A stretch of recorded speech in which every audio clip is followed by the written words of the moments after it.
Assalamualaikum warahmatullahi wabarakatuh.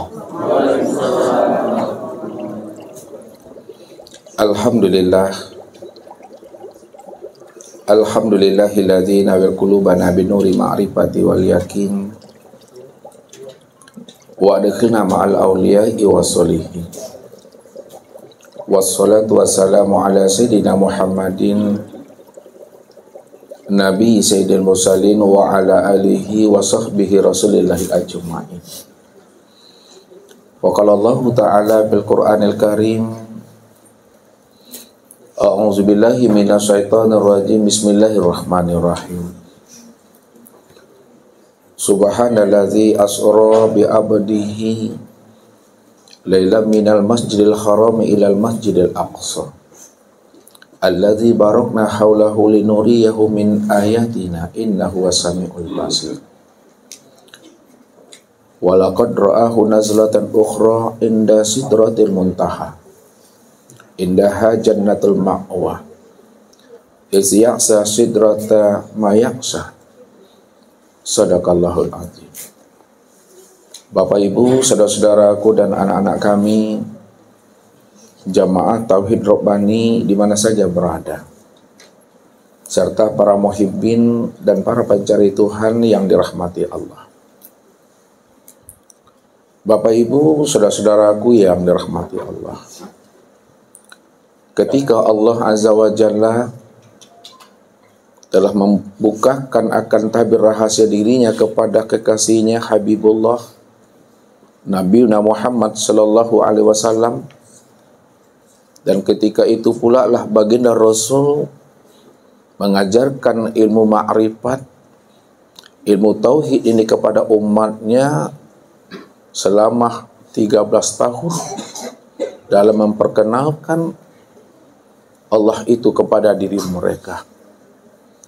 Maka ketika Rasulullah telah sempurna memperkenalkan ilmu ma'rifat dan ilmu tauhid ini kepada umatnya 13 tahun, maka di situ pula lah Allah menyempurnakan ilmu ma'rifat atau ilmu tauhid ini dengan memerintahkan kepada beliau dan umatnya untuk melaksanakan suatu ibadah. Makanya ibadah yang dikerjakan, ibadah yang kita tunaikan, dan ibadah yang kita dirikan itu hendaklah benar-benar ibadah itu didirikan di atas pengenalan kepada Allah atau ma'rifatullah. Makanya sebelum Allah memfardukan dan mewajibkan ibadah sholat, ibadah puasa, ibadah zakat, dan ibadah haji, serta ibadah-ibadah yang lainnya, maka yang wajib lebih dahulu diperkenalkan Allah itu adalah dirinya kepada Rasulnya dan dirinya kepada umatnya ini. Inilah yang dikatakan Allah, innani anallah, la ilaha illa ana fa'budni. Sesungguhnya aku ini adalah Allah. Status diriku sebagai Allah itu adalah sebagai Rabbul Alamin. Jadi Allah itu Bapak Ibu statusnya sebagai Tuhan. La ilaha illa ana. Tidak ada yang nyata dan yang wujud. Tidak ada yang bersifat awal akhir zahir dan batin, kata Allah, illa ana, melainkan akulah yang sebenar-benar wujud dan sebenar-benar bersifat. Akulah yang benar-benar awal yang tidak ada ujungnya, tidak ada permulaannya. Akulah yang sebenar-benar yang akhir yang tidak ada pangkalnya dan tidak ada kesudahannya. Dan aku pula lah yang benar-benar zahir, tiada berbentuk dan berupa, karena aku sudah nyata pada sekalian yang wujud ini. Dan sekalian yang wujud inilah sebenarnya wujud kezahiran aku yang telah nyata itu. Dan aku pula lah yang batin, kata Allah. Batinnya Allah itu Bapak Ibu tiada tersembunyi, karena Allah itu telah zahir pada sekalian alam ini. Sekalian alam itulah wujud kezahiran nyatanya akan diri Allah itu. Karena dialah yang wujud secara tunggal, hanya dia satu-satunya dan tidak ada diri yang lain selain daripada dirinya. Maka itu yang Allah katakan, illa ana, melainkan aku semata-mata, kata Allah. Jadi ketika Allah sudah memperkenalkan dirinya kepada Nabi dan Rasul, Nabi dan Rasul juga telah memperkenalkan rahasia Allah itu kepada umatnya 13 tahun namanya. Maka barulah ada pengabdian, barulah ada namanya penyembahan, baru ada namanya perintah sholat. Apa kata Allah? Fa'budni, maka sembahlah aku. Hakikat menyembah itu Bapak Ibu adalah ma'rifat, untuk mengenal dirinya yang sebenar-benarnya. Hakikat ma'rifat itu adalah liqa, berjumpa dan bersuah dengan dirinya. Hakikat kiko itu Bapak Ibu tidak lain adalah bermusahadah, menyaksikan, memandang dan melihat akan rupa dirinya.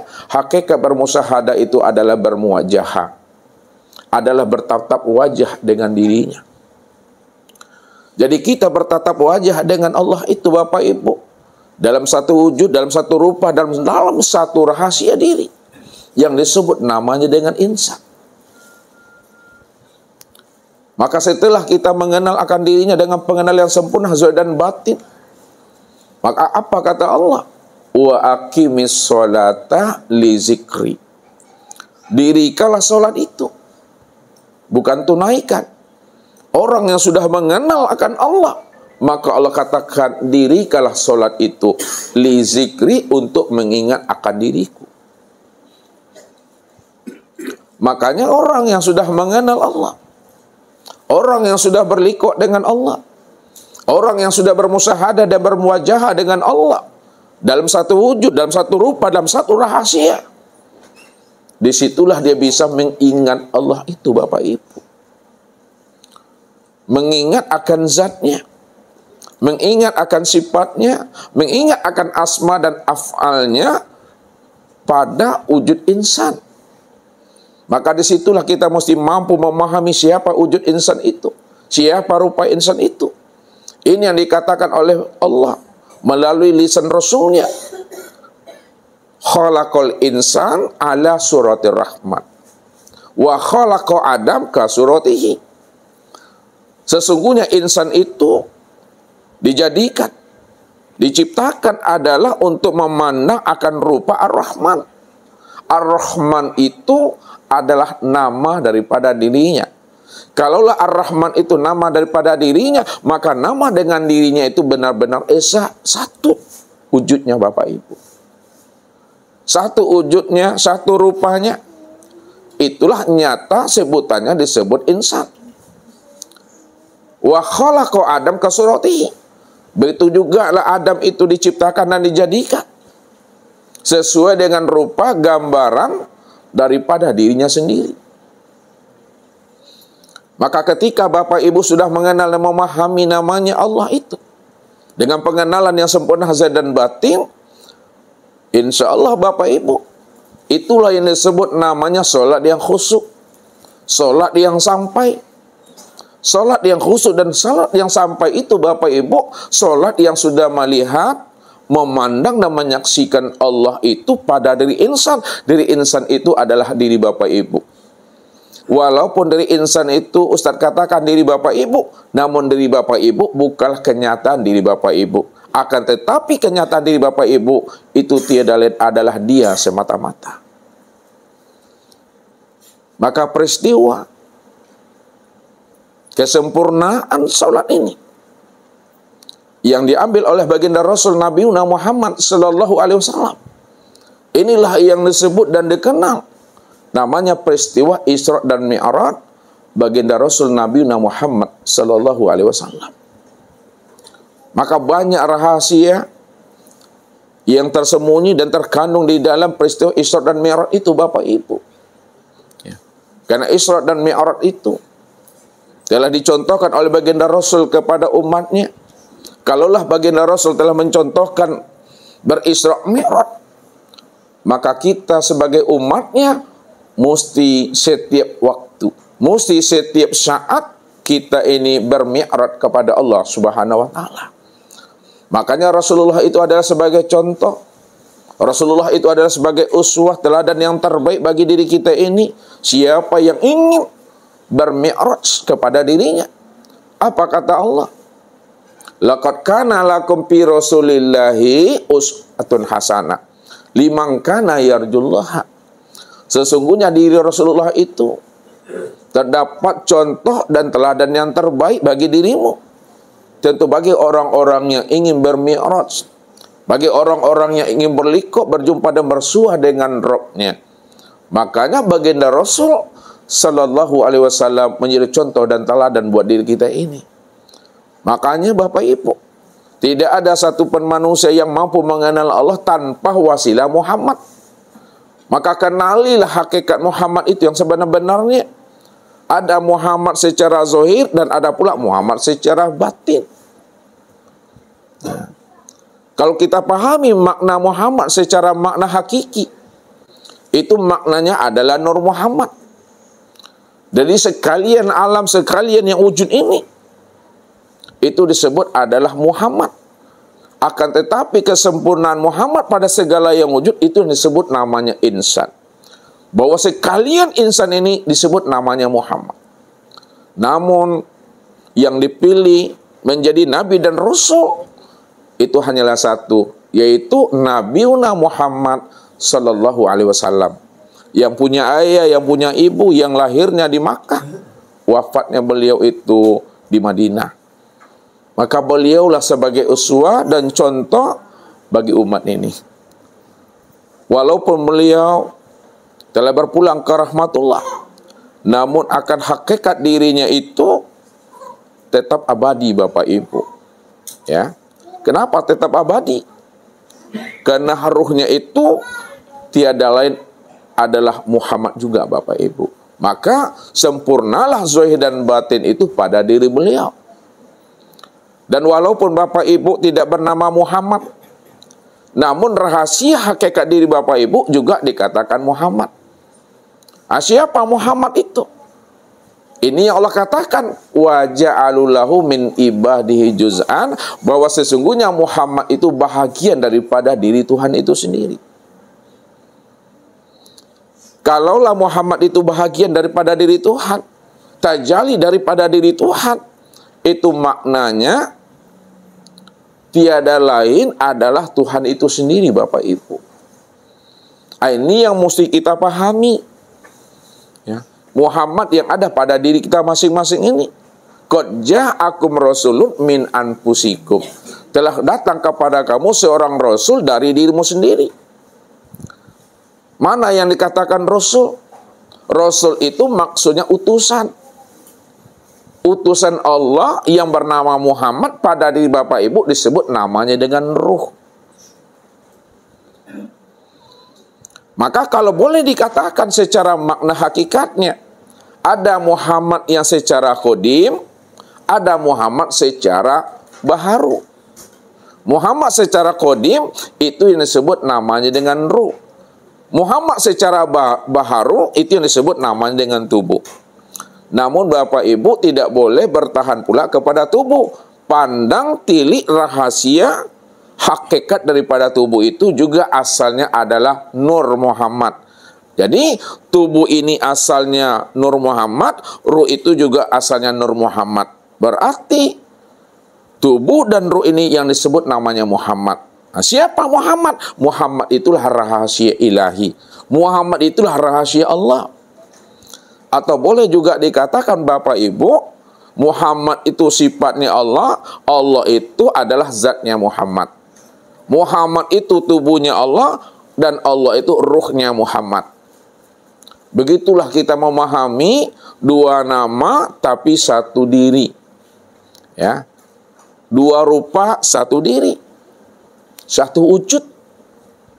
Nah, kalau kita sudah bisa memahami Muhammad dengan Allah itu ada hakikatnya satu, disitulah Bapak Ibu melihat, memandang dan menyaksikan Allah itu ya dalam satu wujud, namun dalam satu rahasia jua di sana. Karena orangnya itu tiada lain adalah dirinya juga. Allah itu nama daripada dirinya, Muhammad itu nama daripada wujud dirinya. Dia juga lah semata-mata yang dikatakan ahad itu Bapak Ibu. Jadi untuk lebih jelasnya Bapak Ibu, pemahaman makna Isra dan Mi'raj ini kita coba memahaminya secara syariat dan kita pahami pula secara makna hakikat, supaya kita ini bisa juga berisra mi'raj setiap harinya. Karena ini telah dicontohkan oleh baginda Rasul itu kepada umatnya. Untuk lebih paham dan lebih jelasnya Bapak Ibu, tunggulah pesan-pesan berikut ini. Baik Bapak Ibu, kita mencoba untuk membukakan tabir daripada rahasia Isra dan Mi'raj ini. Jadi setiap kita mesti mampu melakukan perjalanan Isra Mi'raj.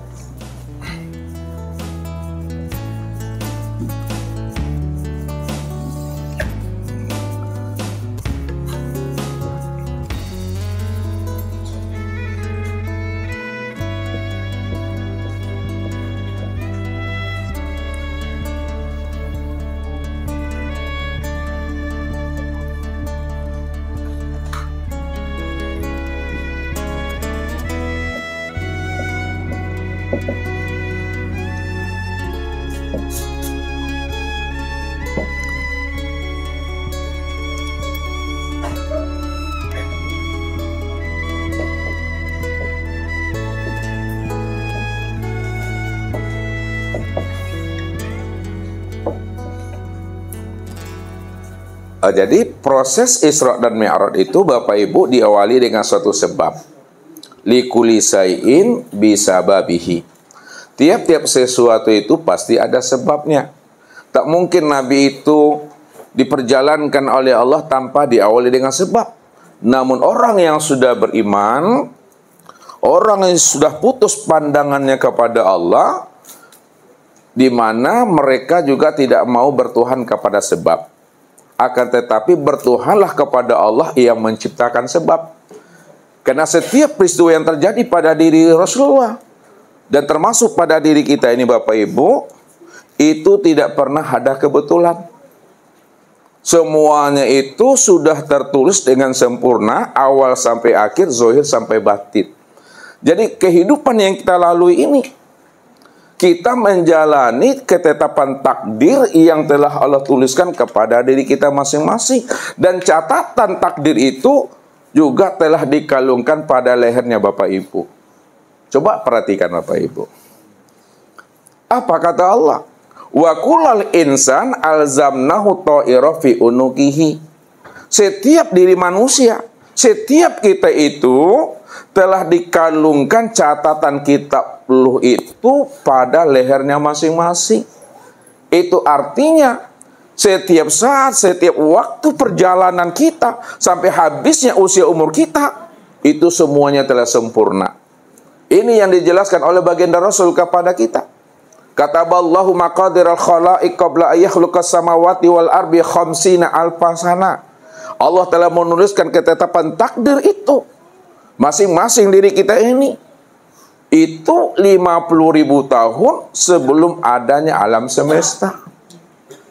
50.000 tahun sebelum adanya alam ini Bapak Ibu. Itu sama artinya 18.250.000.000 tahun sebelum adanya langit dan bumi ini. Sudah sempurna ditulis dan ditetapkan Allah. Makanya peristiwa Isra dan Mi'raj itu juga sudah tertulis dalam catatan kitab luh. Begitu hati kita ini mesti mampu memandang Allahnya sebelum peristiwa itu terjadi. Ini kasab inilah yang mesti kita latih, yang telah dicontohkan oleh Abu Bakar As-Siddiq, Umar bin Khattab, Utsman bin Affan, dan Ali bin Abi Thalib. Apa kata beliau? Ma ra'aitu sayyan ila wa ra'aitullahu qablahu. Apa kata Abu Bakar As-Siddiq? Tidaklah aku melihat satu peristiwa, tidak melihat satu kejadian apapun pada diriku dan di luar diriku. Akan tetapi hatiku ini ya Rasul, kata Abu Bakar, hatiku ini telah mampu memandang Allahnya sebelum peristiwa itu terjadi pada dirinya. Lalu kasabnya Abu Bakar ini Bapak Ibu disempurnakan oleh kasabnya Umar bin Khattab. Apa kata Umar bin Khattab? Ma ra'aitu sayyan ila wa ra'aitullahu ba'dahu. Tidaklah aku melihat satu peristiwa dan kejadian ya Rasulullah pada diriku dan di luar diriku, melainkan hatiku ini telah mampu memandang Allahnya sebelum peristiwa itu terjadi, dan setelah peristiwa itu terjadi, hatiku dah mampu memandang Allahnya di sana. Lalu kasabnya Abu Bakar dan Umar disempurnakan oleh kasabnya Utsman bin Affan. Apa kata beliau? Ma ra'aitu sayyi'an ila wa ra'aitullahu ma'ahu. Tidaklah aku melihat satu peristiwa dan kejadian ya Rasul, melainkan aku ini telah mampu memandang Allahnya sebelum peristiwa, setelah peristiwa, dan beserta peristiwa. Hatinya ini dah mampu memandang Allahnya di situ. Maka inilah yang dikatakan oleh baginda Rasul kepada kita, la tataharrakun zarra ila biznillah. Tidak akan bergerak suatu benda, suatu peristiwa dan kejadian. Semua peristiwa dan kejadian itu semuanya terjadi atas kudratillah wal iradatillah itu. Lalu kasabnya Abu Bakar, Umar, Utsman ini Bapak Ibu disempurnakan oleh kasabnya Ali bin Abi Thalib. Apa kata Ali bin Abi Thalib? Ma ra'aitu sayyi'an ila wa ra'aitullahu fihi.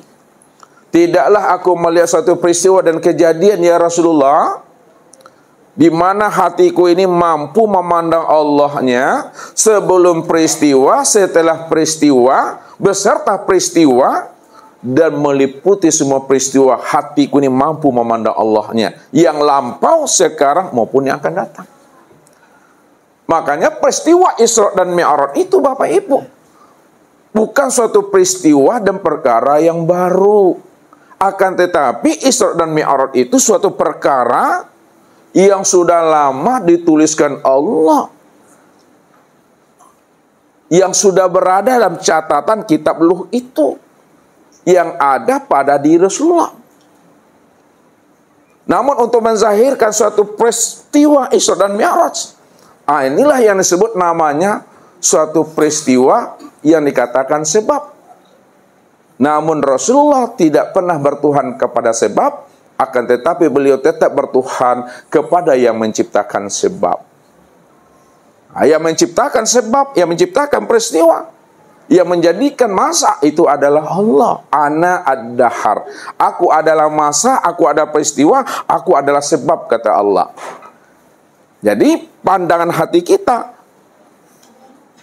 pandang Allahnya di balik setiap peristiwa itu Bapak Ibu, supaya kita ini benar-benar selalu istiqomah di atas jalan hidayah dan petunjuknya. Nah, yang pertama Bapak Ibu, apa sebab yang terjadi pada diri Rasulullah itu? Nah, sebab yang terjadi pada diri Rasulullah itu yaitu meninggal istri beliau yang bernama Siti Khadijah. Berapa usia beliau meninggal, Bu? Lu enggak tahu dah? Enggak tahu deh. Siapa yang enggak tahu? Lu enggak tahu satu? 65 tahun. Atau Rasulullah itu sedih Bapak Ibu. Ya, ditinggal oleh istri beliau yang senantiasa membantu perjuangan Rasulullah itu. Sekarang ditinggalkan oleh istri. Ya.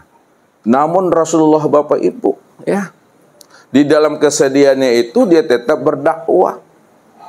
Tetap dia berdakwah, menyampaikan kalimat tauhid ini kepada umat. Selang beberapa waktu istri beliau meninggal, diikuti pula oleh pamannya. Siapa nama pamannya? Abu Thalib juga meninggal dunia. Berlarut-larut kesedihan Rasulullah Bapak Ibu. Namun beliau tetap istiqomah berdakwah. Ya, karena profesi Nabi dan Rasul itu adalah menyampaikan kalimatilah ini di muka bumi. Kemana Rasulullah itu berdakwah Bapak Ibu? Kemana? Ke Harau. Rasulullah itu berdakwah ke Taif. Ke Taif Rasulullah, bukan ke Harau. Ya, ke Taif tuh. Dibawalah anak angkat beliau bersama nama anak angkatnya Mawa. Lupa nama anak angkatnya. Lupa. Siapa ibu-ibu yang udah baca buku ada? Mana Rami? Bapak sampai ingat anak angkatnya Rasulullah? Zaid apa namanya? Anak kandung sendiri apa? Anak angkat beliau itu adalah Zaid bin Harisa. Nah, Zaid bin Harisa. Jadi Rasulullah itu berdakwah ke Taif, dibawanya adalah anak angkatnya Zaid bin Harisa. Tapi setelah Rasulullah itu sampai ke Taif, Bapak Ibu, dakwah beliau itu tidak diterima di sana, ditolak. Bukan hanya sebatas ditolak, nggak diterima Bapak Ibu. Rasulullah itu dihina, dicaci, bahkan dilempari oleh mereka. Nah, sampailah tubuh Rasulullah itu ya berdarah. Kemudian Zaid bin Harisa, dia sudah punya komitmen, ya, iskariman aumut syahidan. Iskariman aumut syahidan. Kalau aku hidup, hidup aku itu adalah mulia. Kalau aku mati, matiku itu adalah syahid. Maka ketika Rasulullah itu dilempar oleh orang Taif dengan batu, maka Zaid bin Harisa Bapak Ibu menjadikan diri beliau itu sebagai tameng dan tirai bagi Rasulullah. Sehingganya apa? Di Rasulullah itu tidak kena lemparan batu, akan tetapi yang kena lemparan batu siapa? Zaid bin Harisa. Nah, pada saat yang genting itu Bapak Ibu, turunlah malaikat menyampaikan seruan kepada Rasulullah. Wahai Muhammad, engkau adalah kekasih Allah, engkau adalah utusan Allah. Doamu mustajab, doamu didengar oleh Allah. Minta kepada Allah ya Rasul, supaya negeri Taif ini betul-betul mendapatkan bala. Rasulullah itu takut Bapak Ibu, ya. Takut tuh maksudnya apa? Bukan takut dengan mereka. Takut jangan-jangan nanti Allah akan menurunkan bala kepada mereka karena mereka menyakiti wali dan kekasihnya. Ini yang dikatakan oleh Rasul sebagai penyampai kalam Tuhan. Man adani waliyan faqad hazamtuhu bil harbi. Barang siapa yang menyakiti kekasihku, kata Allah, menyakiti Nabi dan Rasulku, sudah samalah dia itu menantang aku. Kalaulah kekasih Allah yang disakiti, kekasih Allah yang dizolimi, maka yang marah siapa Bapak Ibu? Yang marah Allahnya. Ya. Ketika itulah Rasulullah menyampaikan kepada malaikat, wahai Jibril, aku ini diutus Allah bukanlah untuk melaknat umat, ya. Akan tetapi aku diutus oleh Allah liutammima makarimal akhlak. Aku diutus oleh Allah, wahai Jibril, untuk menyempurnakan akhlak mereka. Bagaimana mereka itu mampu mengenal Allah. Andai kata mereka tidak beriman, ya Jibril, ayah ibu mereka tidak beriman, aku masih menaruh harapanku, aku tetap gantungkan kepada Allah. Mudah-mudahan nanti anaknya beriman kepada Allah. Sekiranya anak-anaknya ya Jibril tidak beriman kepada Allah, aku masih punya harapan, mudah-mudahan cucunya nanti beriman kepada Allah. Kalau cucunya tidak beriman juga, ya Jibril, hatiku ini masih punya harapan kepada Allah, mudah-mudahan cicitnya juga beriman kepada Allah. Kalau cicitnya belum juga beriman, ya Jibril, aku tidak pernah berputus asa, aku tetap punya harapan, mudah-mudahan cicitnya sebelum datangnya ajal, mereka telah beriman kepada Allah. Begitulah Rasulullah itu, sandaran tempat berpijak dan berpegangnya itu benar-benar kuat dan kokoh. Memegang tali Tuhan itu Bapak Ibu. Nah, mana yang tali Tuhan? Nah, tali Tuhan itu Bapak Ibu berzahir dan berbatin. Tali Tuhan secara syariat itu maknanya silaturahim. Tali Tuhan secara makna hakikat kulimah la ilaha illallah. Itu yang tali Tuhan itu. Nah, mana yang tali Tuhan la ilaha illallah itu yang ada pada diri Bapak Ibu? Nih yang turun naik ini. Hu Allah. Itu dia. Hu Allah. Masuknya hu, keluarnya Allah. Naiknya turunnya Allah. Itu yang tali Allah tuh.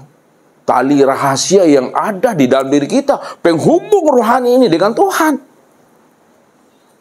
Makanya kita mesti berpegang dengan tali Allah yang ada dalam diri ini. Jangan sampai putus tali Allah itu. Siapa yang putus tali Allah di dalam dirinya, di mana turun naiknya napas, keluar masuknya napas, tidak berzikir, kena putus hubungannya dengan Allah. Apa kata Rasulullah, Bapak Ibu? Man akhraja nafasin bi ghairi li zikrillah fahuwal mait kal hayawan dunal baqara kal khinzir. Siapa yang tidak berpegang pada tali Allah, lupa dia, ingat Allah, tidak tahu yang keluar dan yang masuk itu, yang mana yang keluar, yang mana pula yang masuk. Kalau keluar kemana tembusnya, kalau masuk kemana pula batasannya. Tidak paham mereka, tidak tahu mereka cara menghubungkan rohani kepada Allah, cara menyambungkan tali kepada Tuhan. Maka mereka itu, kata Rasul, sudah sama seperti bangkai. Tapi bangkainya, kata Rasul, adalah bangkai hewan. Namun bangkai hewan itu bukanlah sapi, Bapak Ibu, akan tetapi adalah babi. Makanya kita mesti senantiasa menyambung tali Allah itu selalu dalam diri kita, jangan sampai putus. Makanya Syekh Junaid, Bapak Ibu, khawatir dia jangan-jangan nanti terputus tali Allah di dalam dirinya.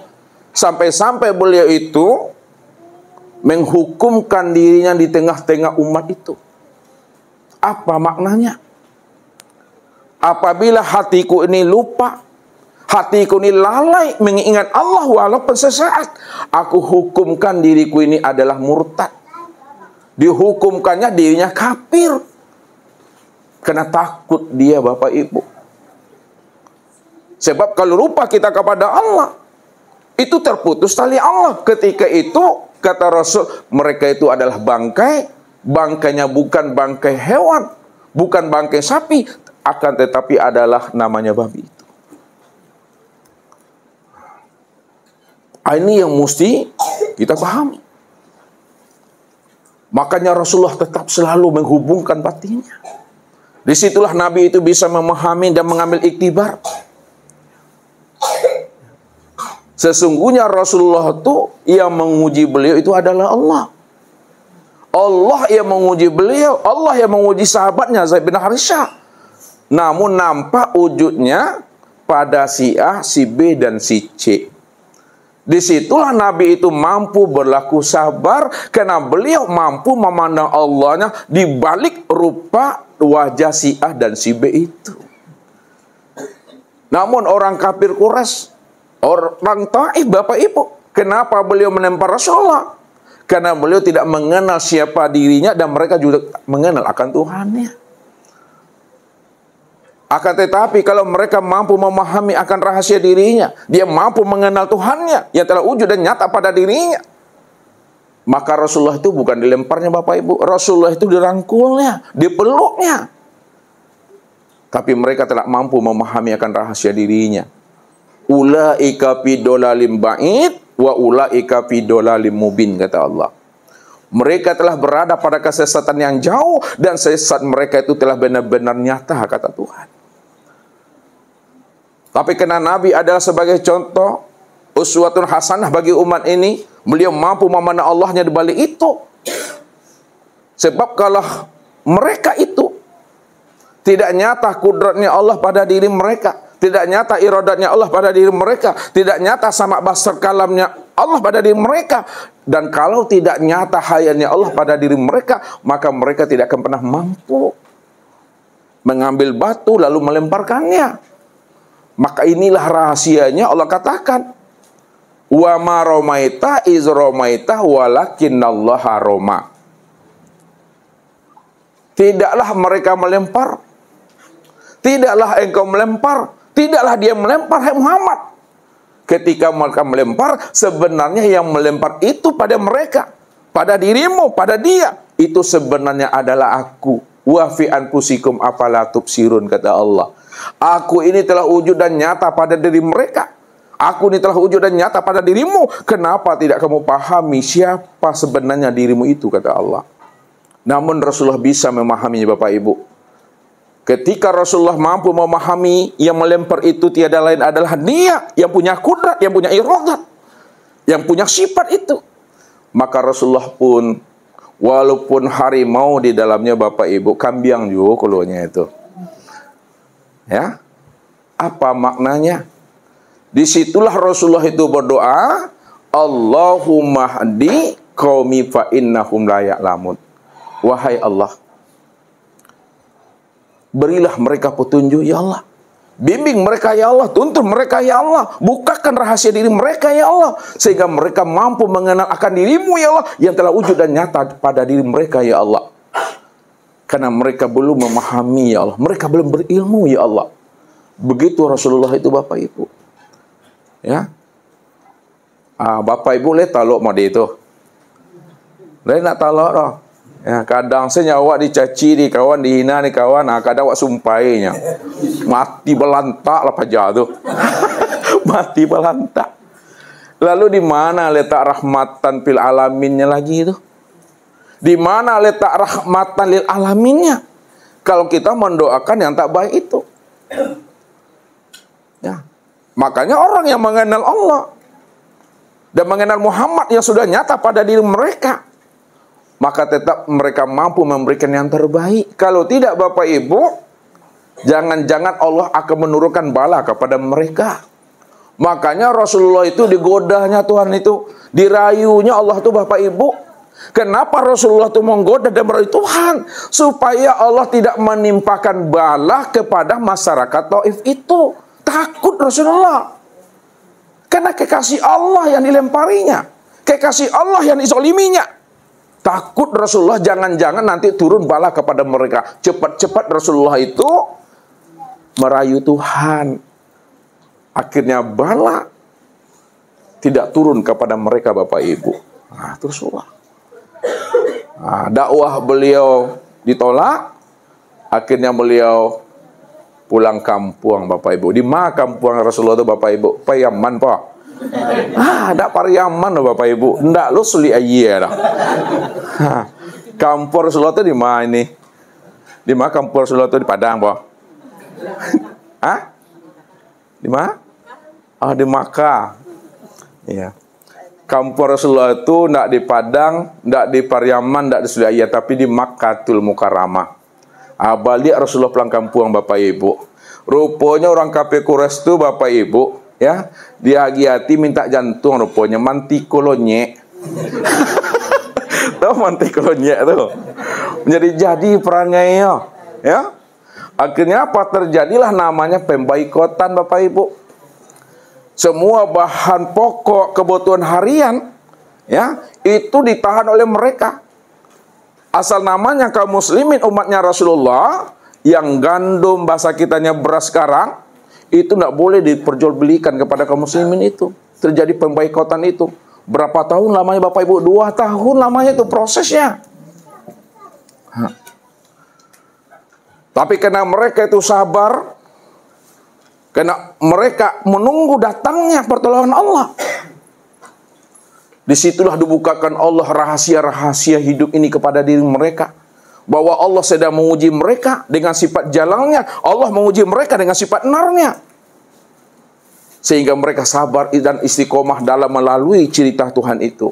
Akhirnya, Bapak Ibu, lumut-lumut yang ada di dinding-dinding batu cadas itu yang dikorek-korek oleh mereka, dikikis-kikis oleh mereka, lalu dicuci, kemudian dijadikan ulam, Bapak Ibu, pengganti menahan laparnya itu, Bapak Ibu. Kalau orang kini dengan piti 1000 namu bunuh orang tuh. Daripada baca cakak di galang-galang, biarlah cakak ada orang. Itu. Itu jangan dipakai itu, Pak Eri. Nah, kalau itu dipakai, itu bahaya ndak orang Minangkabau tuh dah. Orang Kabau Minang tuh mah. Orang Minangkabau itu orang makrifat, Bapak Ibu, ya. Minangkabau, Minang itu menang, Karbau itu kabau. Jadi Minangkabau itu maksudnya orang Minang yang mampu mengalahkan sifat hewan di dalam dirinya. Sifat lobo, cangok, rakus, tamak, ya, mampu dia mengalahkan. Makanya ketika dia mampu mengalahkannya disebutlah namanya orang Minangkabau. Mulai dari Nabi Adam sampai Nabi Muhammad tuh hakikatnya orang Minangkabau tuh. Orang yang mampu mengalahkan sifat hewan ternak di dalam dirinya. Itulah rahasianya. Jadi sahabat Nabi tadi saking laparnya perut tadi, karena beliau mampu memandang Allahnya di balik peristiwa. Maka lumut-lumut yang ada di batu-batu cadas itu dikoreknya, dikikisnya, lalu itu dicuci dan diulam sebagai pengganti laparnya perut itu, Bapak Ibu. Puncak yang sangat luar biasa itu. Makanya di tahun itu disebut namanya tahun apa namanya? Sebutan namanya tahun Amul Husni. Ya, tahun apa namanya? Tahun kesedihan itu. Di puncak itulah sebenarnya baru Rasulullah itu diperjalankan Allah. Ya, proses Isra dan Mi'raj. Inilah sebab semuanya, Bapak Ibu. Makanya proses Isra dan Mi'raj itu terjadi pada tanggal 27 Rajab itu. Jadi Rasulullah itu sebelum diperjalankan oleh Allah, Bapak Ibu, Rasulullah itu dibersihkan dulu, Bapak Ibu. Rasulullah dibersihkan itu bukan berarti hati beliau itu penuh dengan nifak-nifak batin. Bukan beliau hatinya itu kotor, Bapak Ibu. Jangan salah memahaminya. Beliau itu dibersihkan itu sebagai contoh dan teladan bagi umat ini. Siapa yang ingin bermi'raj kepada Allah, siapa yang ingin berliqah dengan Allah, wajib dia itu melakukan tazkiyatul qalbiyah, membersihkan namanya hatinya. Karena hijab dan dinding antara kita dengan Allah itu, apabila ada musang di dalamnya. Makanya dikatakan Allah kepada kita, wa'lamu annallaha yahulu bainal mar'i wa qalbihi wa annahu ilaihi tuhsyarun. Ketahuilah wahai jantung hatiku, kata Allah, sesungguhnya antara dirimu dengan aku tidak ada dinding, tidak ada hijab, tidak ada pembatas, tidak ada tembok pemisah. Siapa yang mengatakan antara dirinya dengan aku ada pembatas dan hijab, sulitnya mereka itu berliqah dengan aku, payahnya mereka itu untuk bermusahadah dengan aku, itu bukan karena akunya, kata Allah, akan tetapi hatimu yang ada di dalam dadamu. Hati yang penuh dengan nifak-nifak batin, ujub, ria, takbur, dengki, sombong, sosok, onge, gibah, sok rancak, sok ganteng, sok lebay, itu musang tuh. Itu hijab sebenarnya, Bapak Ibu. Itu yang mesti dikeluarkan, yang mesti dicabut dari dalam hati kita ini. Proses inilah yang menjadi contoh dan teladan bagi kita ini. Siapa yang ingin berliqah dengan Tuhan, makanya Rasulullah itu dibersihkan kolbunya lebih dahulu. Jadi kolbu pada diri Bapak Ibu itu secara fisik itu disebut namanya jantung. Ya, jantung jasmani itu. Kalau secara batin namanya latifatun qalbu rabbaniyah. Itu halusnya. Ini dibersihkan nih. Karena di dalam hati ini fi qulubihim maradun. Di dalam hatimu itu ada penyakit. Yang ini namanya penyakitnya sini adalah hawa. Hawa. Ini di ujung jantung ini namanya hati lubban, namanya Bapak Ibu, lubban. Kalau hawa ini tidak dibersihkan, dia akan naik ke atas. Ini namanya hati sudur. Di dalam sudur itulah muncul namanya nafsu. Hawa, nafsu. Jadi hawa itu artinya pengaruh yang tak baik, pengaruh yang tak elok. Kalau dia dibiarkan, tidak dibersihkan, maka naik di sini nafsu, keinginan yang tidak bisa dibendung lagi. Dari nafsu ini nggak bersihkan sampai dia ke kulub. Ini kulub yang sebelah sini. Maka akan muncul namanya hubud dunia atau sidi, cinta dunia. Ya. Jadi kata Rasulullah, apabila manusia ini diberi dua petak ladang, Yang mana kedua petak ladang itu isinya emas, pasti dia akan mencari ladang yang ketiga yang juga isinya emas. Sehingga manusia itu benar-benar hatta zurtumul maqabir. Sehingga dia mati saja lagi, ya, udah disumpal mulutnya dengan tanah, barulah situ tengangu, Bapak Ibu.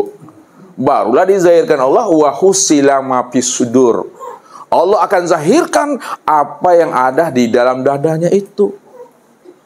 Nah, kalaulah di dalam dadanya sebelum dia mati dia memiliki sifat harimau, sifat monyet, maka sifat harimau dan monyet itulah yang akan zahir pada dirinya itu. Bukan manusia mati jadi harimau, bukan harimau mati jadi manusia. Bukan seperti itu. Sisi gelap daripada manusia itu. Makanya ada manusia yang mati itu dinampakkan Tuhan, kepala itu bercabang, Bapak Ibu. Satu kepalanya harimau, satu kepalanya babi. Ada yang nampak anjing dengan babi. Nah, ini hati-hati. Kenapa? Karena mereka itu sudah dikuasai oleh namanya sifat-sifat yang tak baik di dalam dadanya itu. Nah, nih CD itu. Ndak juga sadar, ndak juga dibersihkan, naik dia ke dalam fuad. Nah, ini hati fuad. Barulah muncul di dalamnya itu sifat iblis, Bapak Ibu. Iblis. Ndak juga dibersihkan, turun lagi ke tengah ini namanya sagofa atau bahjatul kulub. Di sinilah letaknya setan itu, sifat setan tuh. Ini yang dibersihkan. Makanya Rasulullah itu hanyalah itibar saja, Bapak Ibu, bukan hati beliau itu kotor. Beliau itu maksum, beliau itu bersih.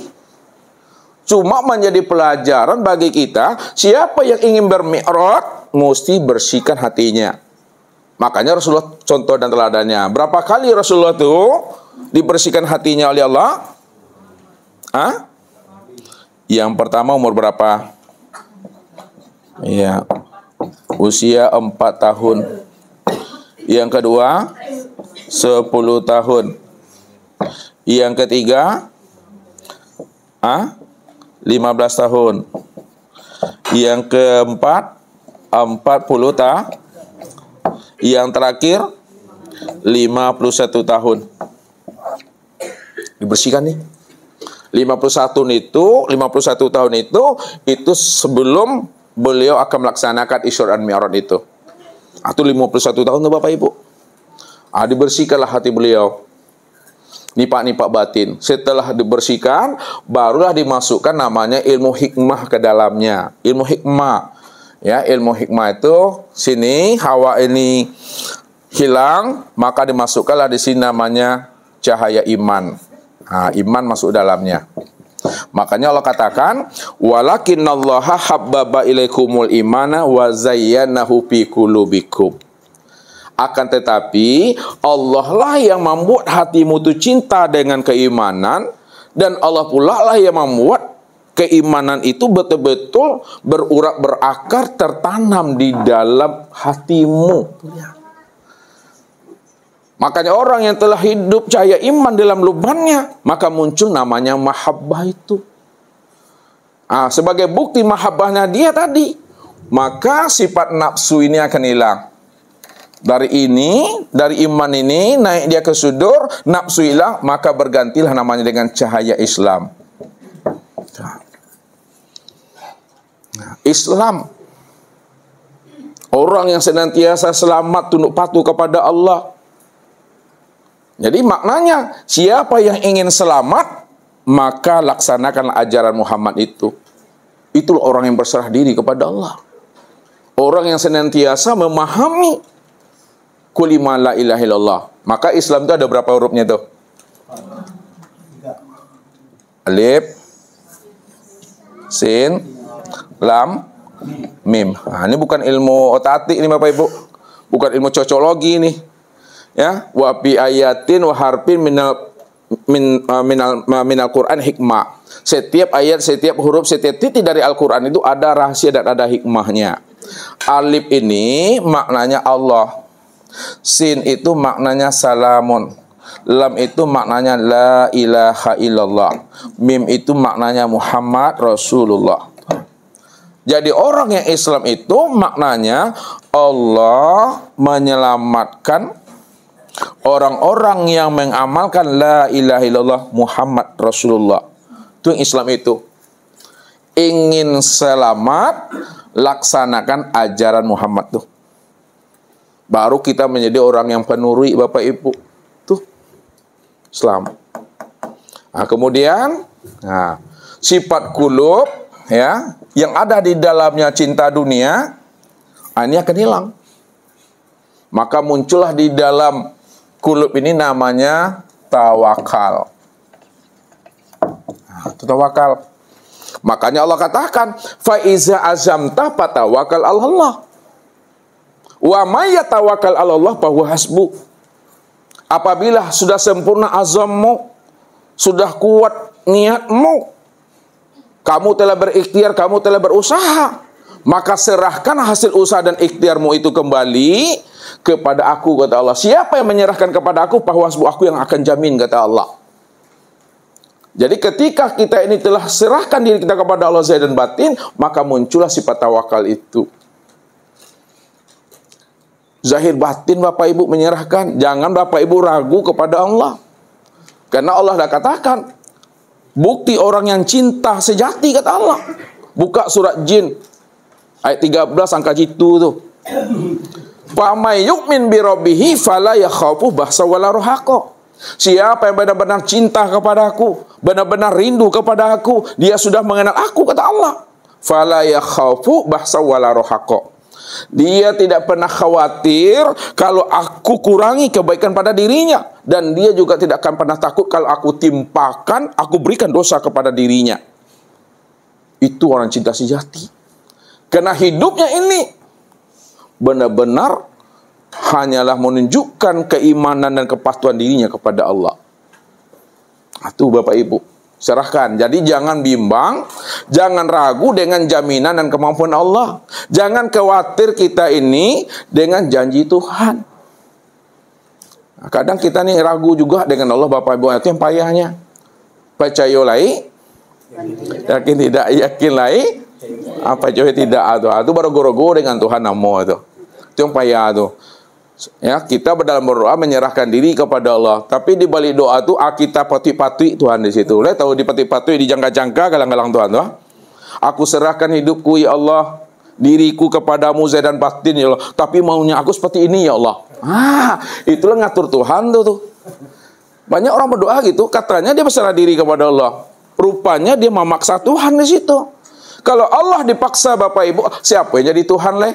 Siapa yang jadi hamba leh? Apakah Allah tuh mengikuti maunya Bapak Ibu, seleranya Bapak Ibu, atau Bapak Ibu mengikuti maunya Allah? Kalau Allah yang mengikuti seleranya Bapak Ibu, maka Allah tuh menjadi budak nafsu kita tuh. Tapi kalau kita yang mengikuti maunya Allah, baru kita benar-benar menjadi budaknya Allah. Hati-hati kita memahami ini. Ya, doa kita dikabulkan Allah, doa kita didengarkan Allah. Itu bukan karena Allah mau mengikuti maunya Bapak Ibu tuh. Ya. Kadang kan kita gitu tuh. Kalau doa kita diijabah Allah, nampak senyumnya presiden itu. Wajahnya glowing sudah. Kenapa? Keinginan hati dikabulkan Allah. Apa yang menjadi hajat dan maunya itu dikabulkan Allah. Coba Bapak Ibu kalau keinginannya itu ditahan Tuhan, dipending Tuhan, bakarui kan yang tuh manyun sih nampak tuh. Bekecekan Tuhan tuh sepilih karya. Tuh. Jadi kalau Allah mengabulkan doa Bapak Ibu, bukan karena Allahnya yang mengikuti keinginan Bapak Ibu.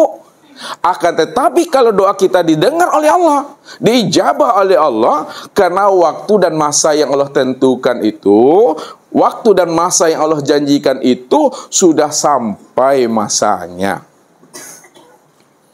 Itu memahaminya. Sehingga kita jangan dijengkel-jengkel Tuhan, karena Tuhan tidak pernah berutang budi dengan kita.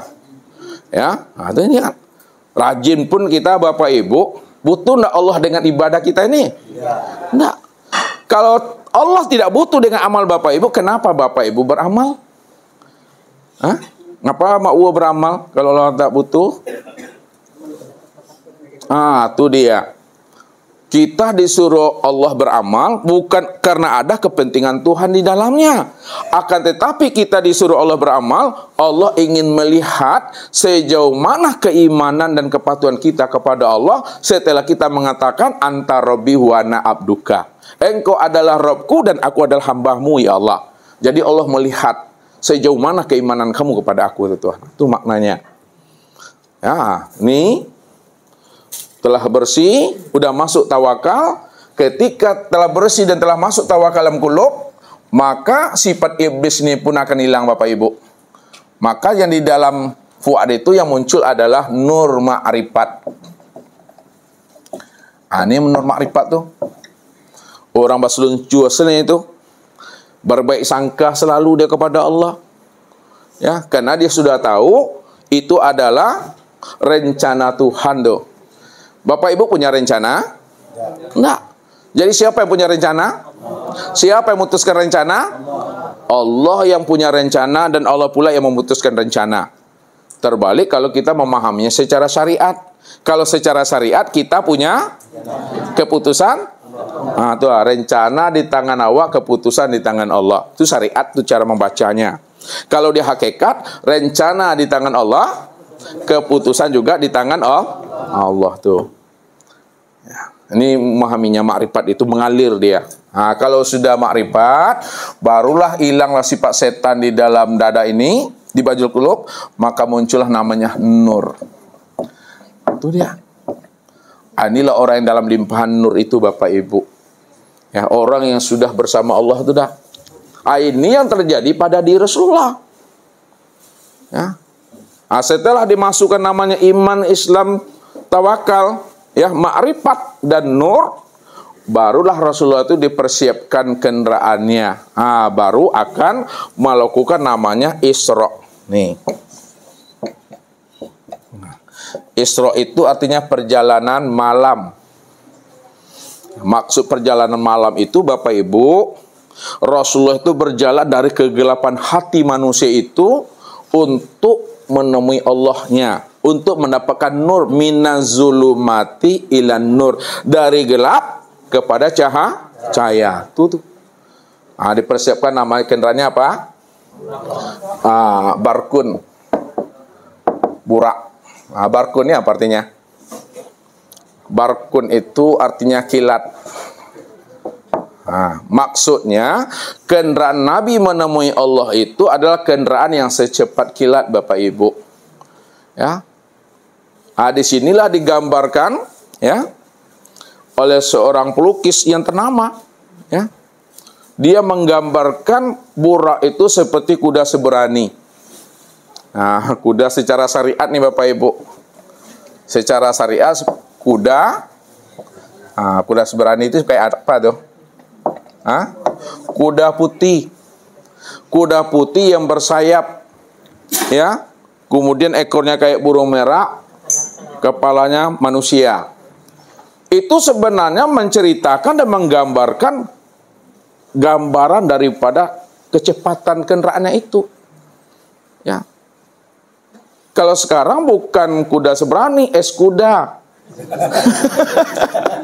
Bukan, ini gambar yang menceritakan kecepatannya. Kalau dulu kan onta. Kalau Rasulullah itu kuda seberani dan bersayap juga. Ada di balik itu rahasianya nih Bapak Ibu. Kita buka nanti. Secara makna torikat, kuda seberani itu maksudnya adalah cahaya. Itu maksudnya cahaya. Makanya dikatakan kendaraan Nabi itu seperti cahaya laju 300.000 km per detik. Nih, 300.000 km per detik cahaya. Nih. Secara makna hakikat, ini hakikat lagi. Burak itu bukan kuda seberani, bukan cahaya, tapi di atas cahaya apa namanya? Nur. Dia. Makanya dikatakan Allah, waruhu ilahi piyomin kanami daru khomsina alfasana, bahwa kecepatan nur itu 50.000 tahun per detik cahaya. Itu nur. Maksud daripada nur itu Bapak Ibu, secara makrifat niat. Nah, secara makrifat itu adalah ilmu Bapak Ibu. Ya, ilmu yang tertinggi itu adalah ilmu makrifat. Nah, jadi orang yang ingin sampai kepada Allah, buraknya itu adalah nur. Nur itu adalah ilmu makrifat. Ilmu makrifat lah yang bisa menemui Tuhan pada maqam Sidratul Muntaha ini. Nah, ya. Ilmu makrifat yang ada pada diri seseorang, itulah yang disebut namanya burak itu. Ya. Ilmu makrifat yang ada pada diri Bapak Ibu, itu yang disebut namanya burak, yang sudah nyata pada insan. Ini yang burak itu yang sebenarnya. Orang yang sudah berilmu, orang yang sudah bermakrifat. Makanya di dalam hadis itu dijelaskan, burak itu kalau dia mendaki, ya, mendaki dia, memanjat dia, pendek kakinya. Kalau dia menurun, panjang kakinya. Maknanya, kalau dia naik, nih pendeknya. Ini yang sholat nih. Kalau dia sujud, menurun, memanjang. Itu yang buraknya. Siapa yang mengendarainya? Siapa yang menjalankan burak? Itu adalah Muhammad. Mana Muhammad pada di Bapak Ibu? Itu adalah nurnya. Nur itu pada di Bapak Ibu, itu yang Muhammad. Nyata pada ruh. Ruh yang sudah meliputi sekalian batang tubuh dan memenuhi sekalian rongga-rongga. Itu yang Nur Muhammad tuh. Ini yang buraknya. Kalau tidak ada Nur Muhammad Bapak Ibu, tidak ada ruh, mana bisa burak itu berjalan? Ya. Tidak bisa burak itu berjalan, tidak bisa burak itu melangkah. Itu nur itu Bapak Ibu. Ruh itu dalam diri Bapak Ibu. Itu yang katakan Muhammad itu. Makanya orang yang berilmu ma'rifat, dialah yang sampai pada makom Tuhan itu. Itu yang burak pada dirinya. Itu ilmu ma'rifat. Nah, udah persiapkan burak tadi, barulah Rasulullah berjalan dia. Nah, jadi mulailah Rasulullah itu dari Makkah. Nah, dari Makkah tidak langsung ke Aqsa Bapak Ibu. Kan minal Masjidil Haram ilal Masjidil Aqsa. Nah, sebelum ke Aqsa, Rasulullah itu berjalan dari Masjidil Haram Makkah ini, Masjidil Haram, maka Rasulullah itu mampir di mana? Di Thaibah. Nah, Thaibah itu nama dahulunya Yasrib. Nah, kemudian Yasrib itu berganti namanya dengan Thaibah. Sekarang Thaibah itu berganti nama dengan Madinatul Munawwarah. Itu di Rasulullah. Ya, kemudian dari Madinah, Thaibah ini terus berjalan lagi sama Jibril sampai Rasulullah itu di Madian. Nah.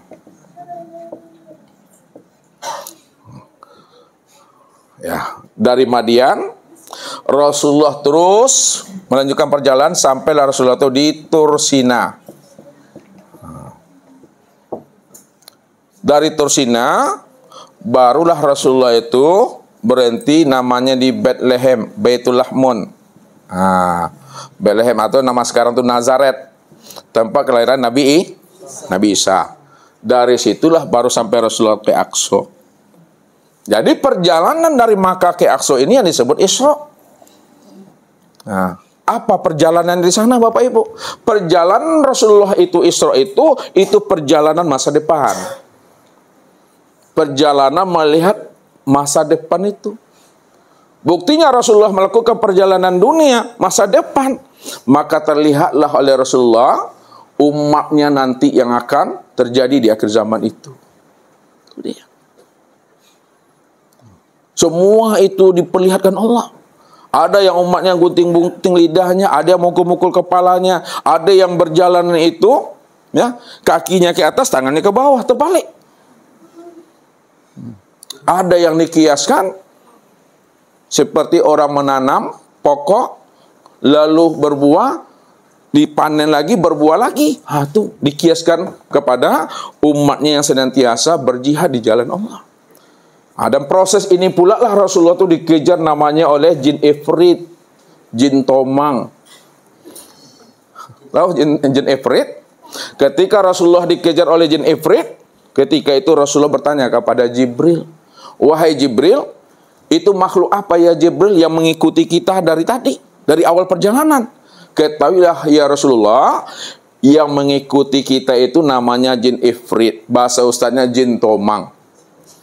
Maukah engkau wahai Muhammad, aku ajarkan suatu doa, kalau kamu baca doa itu, maka jin itu akan terbakar, hancur dia. Siapa yang tidak dapat doa itu? Coba dengar Ustaz. A'udzu biwajhil karim wa bika, ya coba dengar dulu supaya hafal. A'udzu biwajhil karim wa bi kalimatillahi tammah allati la yujawizuhunna birun wala fajirun min sari ma yanzilu minas sama'i wa min sari ma yarju fiha wa min sari ma zara fil ardi wa min sari ma yakhruju minha wa min fitani laili wan nahar wa min tawariqil laili wan nahar illa tariqan yatrub bi khairi ya rahman. Dapal? Belum, sekali lagi. A'udzu biwajhil karim wa bi kalimatillahi tammah allati la yujawizuhunna birun wala fajirun min sarri ma yanzilu minas sama'i wa min sarri ma yarju fiha wa min sarri ma zara fil ardi wa min sarri ma yakhruju minha wa min fitani laili wan nahar wa min tawariqil laili wan nahar illa tariqan yatur bi khairi rahman. Udah hafal? Capek aku. Itu dibaca oleh Rasulullah. Itu ada doanya di buku mana nanti ya? Di buku Kasab. Di buku Insan Kalifatullah nanti ada itu. Nah, baca, dihafal. Jadi kalau ada orang kesurupan, tapi jangan jadi paranormal pula. Bapak Ibu berjalan malam, berjalan siang, berjalan petang, baca doa itu. Di laut kita baca itu. Insya Allah Bapak Ibu banyak gunanya nanti, dihafal tuh. Ya, untuk meruqyah suami. Waktu tidur tuh ruqyah dia baca a'udzu biwajhil karim.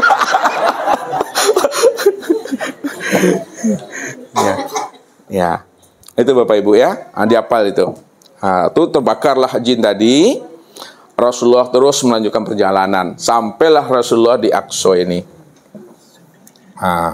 Rasulullah sholat, ya. Rasulullah itu sebagai imamnya sholat itu. Padahal Rasulullah itu mengambil perintah sholat, kalau udah sholat pula di sini. Di sini sholat 2 rakaat, sini 2 rakaat, sini 2 rakaat, sini 2 rakaat. Sholat pula lagi di sini mengimami para nabi dan para rasul itu. Dalam bahasa syariat, sholat yang diperbuat Nabi itu namanya sholat musafir secara bahasa fikihnya. Sholat apa namanya? Musafir itu sholat safar. Sholat safar bagi orang yang musafir, sholat sunat secara ilmu fikih, ya. Tuh. Tapi sholatnya itu bukanlah seperti ya sholatnya para nabi dan para rasul sebelumnya. Apa yang dilakukan Nabi itu sama persis seperti sholat yang akan diambilnya nanti itu. Itu kesempurnaan sholatnya itu. Sampai Rasulullah di Aqsa, baru naik. Naik inilah yang disebut namanya Mi'raj Bapak Ibu. Mi'raj. Mi'raj itu menaiki tangga langit. Mana yang langit itu yang sebenarnya. Kita lihat secara zahir. Ini langit satu, ya, langit. Sampai langit 7. Yang ada Bapak Ibu itu cuma planet-planet. Jadi secara syariat, ingat, Nabi itu melakukan proses Isra Mi'raj bukan melakukan perjalanan luar angkasa, apalagi luar negeri. Nabi itu bukan melakukan perjalanan luar angkasa Bapak Ibu, tapi Nabi itu melakukan perjalanan ruang dan waktu, menembus ruang dan waktu. Bukan pergi ke angkasa. Kalau kita lihat secara zahir, di langit yang pertama ini nampak planet Mars. Mars, Minors, Jupiter, Saturnus, Uranus, Neptunus, Pluto. Yang ada planet. Kalau dipahami Nabi itu secara makna syariat, Nabi keluar angkasa, tentu Nabi itu ke planet ini perginya Mars, Minor, Jupiter, Saturnus, Uranus, Neptunus, Pluto. Bukan. Nabi itu menembus ruang dan waktu. Jadi yang langit itu sebenarnya di balik planet inilah sebenarnya. Ini yang fisiknya, yang langit itu metafisik. yang metafisik. Itu yang langit. Naik ke atas. Makanya apa Bapak Ibu? Di langit yang pertama ini jumpalah beliau itu dengan ruhaniah Nabi Adam. Sini. Langit yang kedua jumpa dengan ruhani Nabi Isa dan Yahya. Langit ketiga jumpa dengan Yusuf. Keempat Idris. 5 Harun. 6 Musa. Terakhir 7 Ibrahim. Beliau berjumpa dengan ruhannya para nabi dan para rasul pada langit 1, 2, 3, 4, 5, 6, dan 7. Tapi sekali lagi Ustaz bilang kan, langit itu bukan planet ini, itu metafisik yang tak nampak. Itu perjalanan rohani itu. Ya, perjalanan rohani. Sampailah Rasulullah itu di Sidratul Muntaha. Sidratul Muntaha ini yang disebut namanya batas alam. Maksud batas alam itu Bapak Ibu, batas alam antara alam kodim dengan alam baharu. Itu dia. Alam kodim dengan alam baharu, batasnya itu disebut namanya Sidratul Muntaha. Di Sidratul Muntaha inilah malaikat Jibril itu hanya sanggup menghantarkan Rasulullah itu sampai di batas itu. Lalu apa kata Jibril kepada Rasulullah? Kata Muhammad, ya Muhammad, aku hanya mampu menghantarkan dirimu sampai di Sidratul Muntaha ini. Ya, kalau aku naik ke atas, maka aku akan terbakar. Makna terbakar itu lebur dia, karena Jibril itu adalah nur. Dia akan masuk ke alam nur, akan hancur lebur dia di situ, fana dirinya. Maka engkaulah Muhammad yang mampu melakukan perjalanan menemui Tuhan. Ini cerita syariat baru nih. Makanya Rasulullah itu berjumpa Jibril secara asli itu di sini. Walaqad ra'ahu nazlatan ukhra indah Sidratil Muntaha. Di Sidratul Muntaha inilah Rasulullah itu melihat wajah Jibril secara asli itu. Di sini lihatnya.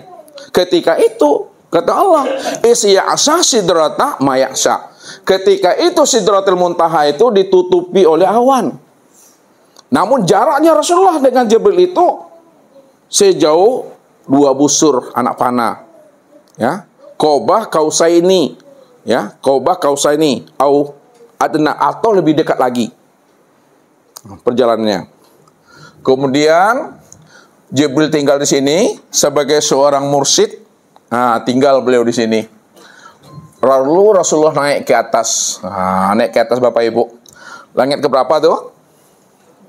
Langit yang ke-8 tuh. Sampailah Rasulullah itu namanya di Bait. Ketika Rasulullah sudah naik di Baitul Ma'mur Bapak Ibu, rupanya Rasulullah itu sudah ditunggu oleh seorang pemuda. Kaget Rasulullah Bapak Ibu. Saya mengira saya yang lebih dahulu sampai di sini. Rupanya sebelum saya sudah ada seseorang yang menunggu kedatangan aku di sini. Siapa sebenarnya pemuda ini? Apakah beliau ini ada malaikat atau beliau itu adalah manusia sama seperti saya? Ini dalam hati baru. Lalu barulah Rasulullah bertanya, wahai anak muda, siapa engkau sebenarnya? Apakah engkau manusia atau malaikat? Apa kata beliau? Ana basarun mislukum yuha ilayya. Saya Muhammad manusia biasa sama seperti kamu. Aku juga mendapat namanya hidayah dan petunjuk. Saya ini bukan malaikat, saya manusia biasa. Cuma aku juga diberi Allah petunjuk untuk aku. Sama seperti engkau. Lalu apa amalanmu, hai anak muda, yang membuat kamu bisa sampai ke makam Baitul Ma'mur? Saya menyangka saya yang lebih dahulu sampai di sini. Rupanya engkau sudah lebih dahulu menunggu aku di sana. Apa kata pemuda? Wahai Muhammad, ada tiga amalan aku yang aku lakukan. Amalan pemuda tadi yang ingin sampai ke sana. Makanya kalau Bapak Ibu ingin sampai ke sana, Baitul Ma'mur, karena banyak acara, mungkin kita nak melakukan perjalanan ke atas. Lain kali nanti kita melakukan perjalanan. Bisa Bapak Ibu melihat rumah masing-masing. Ya. Amalan aku yang kulakukan, kata pemuda tadi, yang pertama, lisanku selalu basah karena berzikir kepada Allah. Zikir. Makanya kita Bapak Ibu senantiasa berzikir kepada Allah. Uzkurullaha zikran katsira wasabbihu bukrata wa asila. Hendaklah kita ini selalu berzikir kepada Allah. Qiyaman wa qu'udan wala junubihim. Berdiri, duduk dan berbaring, tetap kita berzikir kepada Allah. Tidak diikat oleh ruang dan waktu. Makanya zikir itu yang tidak diikat oleh ruang dan waktu, itulah yang disebut namanya zikir daimun. Zikir yang tidak ada suara itu, zikir yang tidak ada lafaz itu, ini yang turun naik ini diperhatikan. Itu yang tali Allah itu yang rahasia Tuhan itu Mi'raj. Pernah berhenti itu Bapak Ibu? Tidak. Nah, kalau berhenti, bakape doang. Zikir. Yang kedua kata beliau, yang membuat aku sampai ke sini, hatiku selalu aku gantungkan ke masjid. Hati Bapak Ibu ada digantungkan di masjid? Hati yang digantungkan di masjid ini maksudnya hati yang telah cinta, hati yang telah rindu, hati yang telah bermanja-manja dengan Allah. Makanya Allah katakan kepada Musa, "Hei Musa, kamu tidak akan pernah bisa sampai kepada aku. Yang bisa sampai kepada aku," kata Allah, adalah orang yang mana hatinya itu telah rindu, sudah ada keinginan yang kuat untuk berlikuk dan bermusyahadah dengan aku. Jadi tanamkan kerinduan dan kecintaan kita Bapak Ibu untuk berlikuk dan berjumpa dengan Allah. Sebab tingginya langit tidak akan pernah mampu mencapai Tuhan itu. Yang bisa mencapai Tuhan adalah langit yang terdekat di dalam diri Bapak Ibu. Langit yang terdekat dalam diri Bapak Ibu itu adalah kolbu, ini hati. Hati itu yang dikatakan langit yang terdekat. Nah, makanya langit yang terdekat pada diri Bapak Ibu itu yang disebut namanya ruh tadi. Ruh itulah yang dikatakan namanya langit pada diri Bapak Ibu. Kalaulah ruh itu langit, padahal langit itu ada 7 lapis, ada 7 tingkatan, ada 7 makom. Mana yang langit di dalam diri Bapak Ibu yang dikatakan ruh yang 7 lapis itu? Langit yang di dalam diri Bapak Ibu yang dikatakan ruh yang 7 lapis itu maksudnya adalah sifat 7. Nih, nah, sama, basar, kalam, ilmu, kudrat, irodat, hayat. Itu yang katakan langit. Siapa si sama, siapa si basar, siapa si kalam, siapa si ilmu, siapa si kudrat, siapa si irodat, siapa si hayat? Adalah Allah. Maka orang yang sudah menembus 7 petala langit, sama basar, kalam, ilmu, kudrat, irodat, paham dia. Yang si sama itu Allah, yang si basar itu Allah, yang si hayat Allah. Maka di situ dia telah sampai pada makom Sidratul Muntaha itu. Sudah sampai dia pada makom kesadaran yang tertinggi. Kesadaran Tuhan. Sidrat ini artinya sadar. Nih. Sidrat.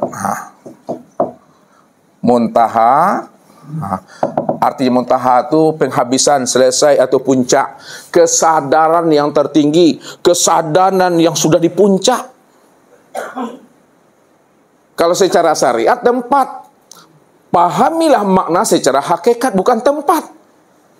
Sidratul Muntaha itu adalah kesadaran yang ada pada diri kita. Kesadaran yang tertinggi pada diri. Puncak kesadaran itu yang katakan Sidratul Muntaha itu. Makanya orang yang telah mampu mengenali hakikat langit dalam dirinya, sama basar, kalam, ilmu, kudrat, irodah dan hayat ini, disitulah dia sampai kepada Allah.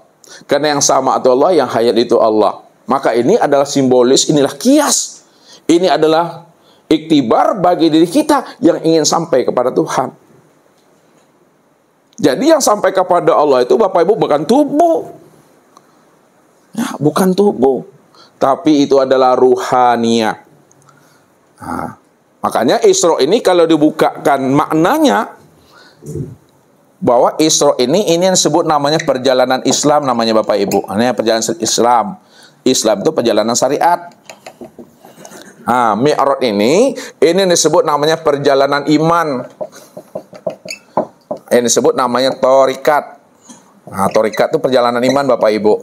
Naik ke atas ini baru disebut namanya perjalanan hakikat. Perjalanan hakikat itu disebut perjalanan ihsan. Ini dia kuncinya.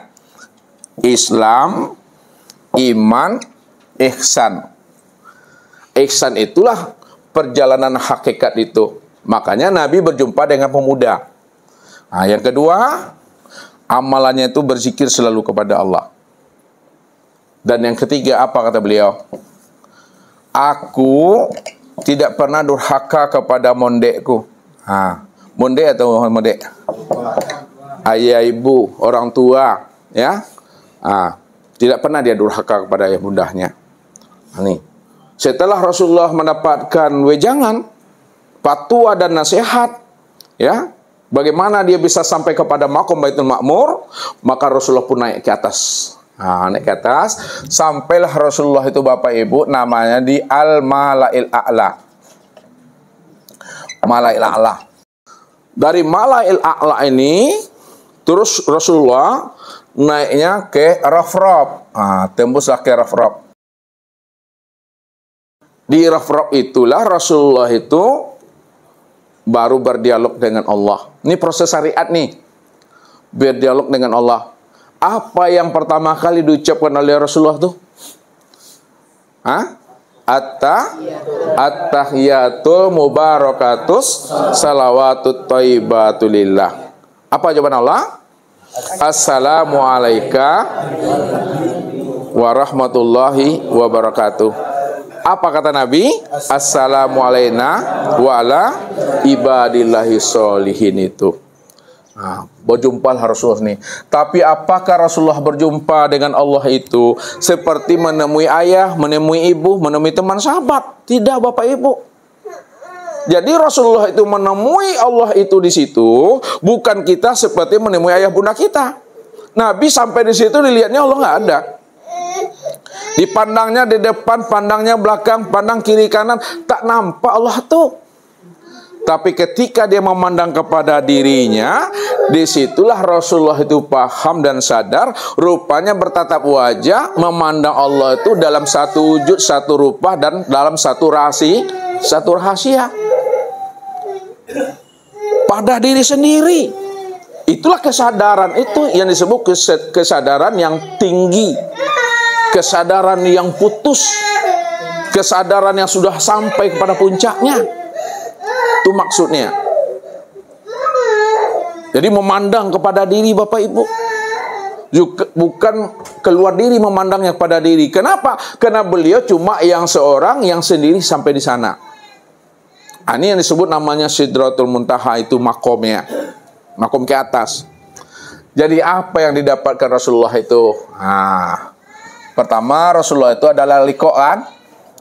Liqa itu apa artinya?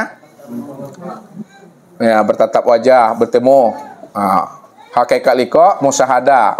Hakikat musyahadah muwajahah, bertatap wajah dalam satu wujud pada diri. Ya. Setelah itu baru Rasulullah itu ya diberi ilmu. Disempurnakan ilmu ini, ilmu syariat, ilmu thariqat, ilmu hakikat, dan ilmu ilmu syariat itu ilmu apa? Fikih. Ilmu thariqat, tasawuf. Ilmu hakikat, tauhid. Ilmu ma'rifat, ilmu hikmah. Setelah sempurna ilmu diantarkan Allah kepada beliau, barulah disempurnakan perintah sholat. Sholat yang diperintahkan Allah kepada Rasulullah itu namanya sholat daimun. Sholat daimun. Sholat daimun itu 24 jam. Setelah sholat daimun, baru sholat yang 50 rakaat. Setelah itu turun 17 rakaat itu, yang 5 waktu itu Bapak Ibu. Nah, barulah Rasulullah turun jumpa Nabi Ibrahim. Nabi Ibrahim tidak ada komentar. Turun ke langit yang ke-6 jumpa Nabi Musa. Lalu Nabi Musa bertanya kepada Rasulullah, "Wahai Muhammad, apa yang engkau dapatkan daripada Tuhanmu?" "Aku diperintahkan Allah namanya sholat daimun." "Hai Muhammad, umatmu nggak akan mampu melakukan sholat daimun. Minta kepada Allah ya, supaya jangan sampai ada umatmu melakukan daimun. Nggak mampu. Setiap waktu, setiap detik." Akhirnya barulah secara syariat. Nah, turunlah secara syariat nih. 50 pun berjumpa Nabi Musa tidak juga mampu. Ya, tidak akan mampu umat Muhammad minta lagi turun. Makanya dari 50 turun 5. Tinggal berapa? 40. Berapa kali Rasulullah itu mendapatkan diskon? 9 kali kan? Nah, 9 kali. Setiap kali diskonnya berapa? 5. Akhirnya apa kata Musa? "Wahai Muhammad, 5 kali pun tidak akan sanggup umatmu melakukannya." Apa kata Rasulullah? "Wahai Musa, aku ini malu berjumpa Allah. Kemana wajahmu mau dihadapkan wajah ini lagi?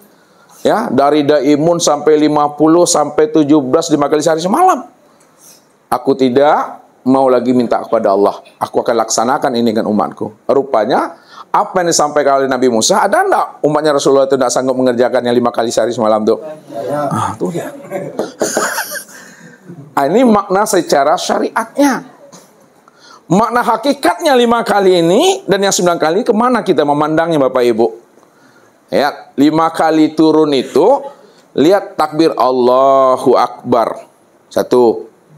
Allahu Akbar ruku. 2. Allahu Akbar sujud. Allahu Akbar 4 duduk. Allahu Akbar lagi 5. Itu 5 kali turun itu. 9 kali ini itu di waktu tahiyat itu. Salat subuh berapa kali? 1. Zuhur berapa kali tahiyatnya? 2. Asar 2. Maghrib 2. Isya 2. Semua kali itu di perjalanannya. Makanya kita mesti mampu memahami rahasia sholat ini Bapak Ibu.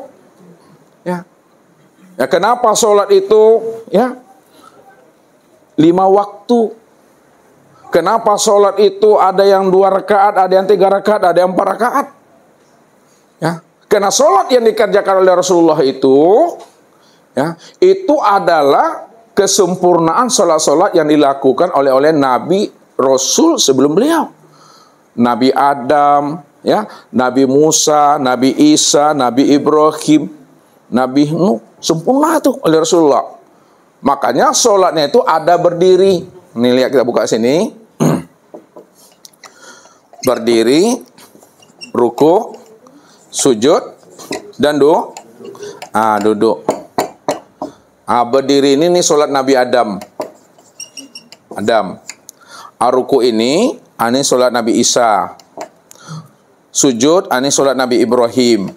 Duduk, ini sholatnya Nabi Musa.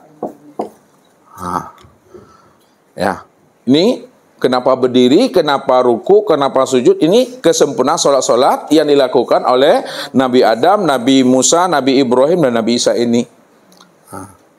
Karena sholat ini secara syariatnya nampak pada fisik, secara syariat yang mengerjakan batang tubuh, maka di sini pula lah terjadinya kenapa sholat subuh itu 2 rakaat. Sholat subuh 2 rakaat itu memandangnya itu kepada napas yang turun naik ini. Di hidung kita ini ada napas naik, ada napas turun, ada turun, ada naik. Itu 2 rakaat itu. Kenapa zuhurnya 4 rakaat? Memandangnya itu kemana? 2 mata dan 2 telinga. Kenapa asar 4 rakaat? Melihatnya itu kepada bahu dan 2 tangan. 4. Kenapa maghrib itu 3 rakaat? Itu memandangnya kepada lisan dan kepada hidung. 1 mulut, 2 lubang hidung. 3. Kenapa namanya sholat Isya 4 rakaat? Itu ada 2 paha dan 2 betis. Makanya sholat batang tubuh ini disebut namanya sholat zohir. Sholat secara syariat, nampak. Ya. Dan apa sebabnya berdiri sholat kita? Tentu ada sebab. Berdiri ini, inilah maksudnya itu adalah menggambarkan makna kejadian kita daripada unsur api. Sedangkan ruku itu menggambarkan maknanya adalah angin. Sedangkan sujud air. Dan duduk itu adalah tanah. Itu maknanya. Namun baca di balik itu lagi Bapak Ibu, api yang dimaksud itu bukan api kompor, bukan api yang ada di dunia ini. Akan tetapi yang dimaksudkan api ini adalah sifat jalalullah. Nih, jalalullah. Apa artinya itu? Sifat kebesaran Allah. Nah. Kemudian kenapa ruku? Bukanlah angin ya, yang barat di timur, bukan angin ada di dunia. Itu menggambarkan hakikat sifat jamalullah. Kenapa sujud? Bukan air yang ada di rumah, bukan air yang ada di bumi. Maksud air itu adalah sifat qaharullah. Kemudian kenapa mesti duduk? Bukan tanah yang berpasir, tanah yang ada di bumi, tapi itu maksudnya adalah hakikat sifat kamalullah. Apa artinya? Kesempurnaan Allah tuh. Nah, jalal apa artinya? Kebesaran Allah. Maka nampaklah huruf alif pada kelima Allah tuh. Jamal apa artinya? Keindahan Allah nampak pada huruf lam awal. Qahar apa artinya? Perkasaan Allah nampak pada lam akhir. Kamal apa artinya? Kesempurnaan nampaklah pada huruf ha itu. Itulah maknanya siapa yang berdiri itu? Yang berdiri itu adalah Allah. Siapa yang ruku? Allah. Siapa yang sujud? Allah. Siapa yang duduk? Itu adalah Allah. Maka pada saat Bapak Ibu mendirikan sholat, maka disitulah sebenarnya yang berdiri itu adalah Dia. Yang ruku itu Dia, yang sujud Dia, yang duduk Dia. Itulah makna yang selalu Ustaz katakan sama Bapak Ibu. Bisakah Bapak Ibu menuliskan kulima Allah tanpa pakai spidol, tanpa pakai papan tulis, tanpa dipikir-pikir? Bisa. Itulah sholat itu. Allahu Akbar. Ini huruf alif nih. Allahu Akbar. Itu lam awal. Allahu Akbar. Itu lam akhir. Allahu Akbar. Itu yang ha itu. Itu yang Allah tadi. Itu maknanya tuh yang sebenarnya. Memahami akan rahasia sholat. Makanya Allah katakan, Kif ya Muhammad ana rabbaka usolli. Berhentilah engkau yang mengatakan sholat Muhammad, akulah Rabbmu yang sholat yang sebenar-benarnya. Mana yang Allah tuh yang nyata pada diri Bapak Ibu? Yang mana? Yang nyata pada diri Bapak Ibu itu adalah ruh. Yang batin. Nah, mana yang Muhammad yang nyata pada diri Bapak Ibu? Itu adalah tubuh. Itu yang zahir.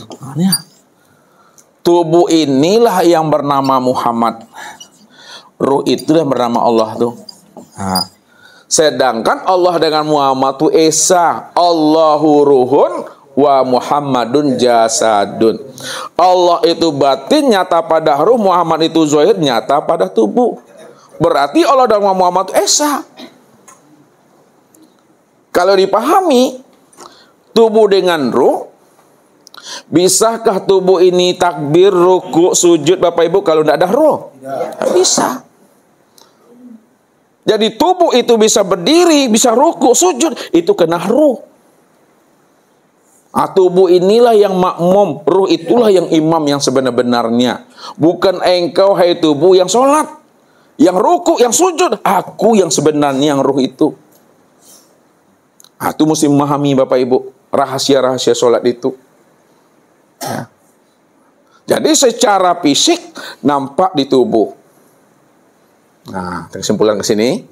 Secara fisik nampak pada tubuh jasmani. Nah, secara hakikat yang nampak itu adalah ruhani. Ya. Pandang lagi dalam ruhani itu, yang nampak itu adalah pandang lagi di balik nurani, yang nampak itu adalah Robbani. Robbani ini yang sebenarnya Bapak Ibu. Ini yang selalu kita hantarkan. Pandang sehabis-habis pandang pada diri Bapak Ibu itu, siapa sebenar-benarnya yang berbuat itu? Siapa yang sebenar-benarnya hidup itu? Yang sebenar-benar hidup, yang sebenar-benar berbuat, yang sebenar-benarnya itu adalah Robbani. Robbani ini yang zat itu. Lihat.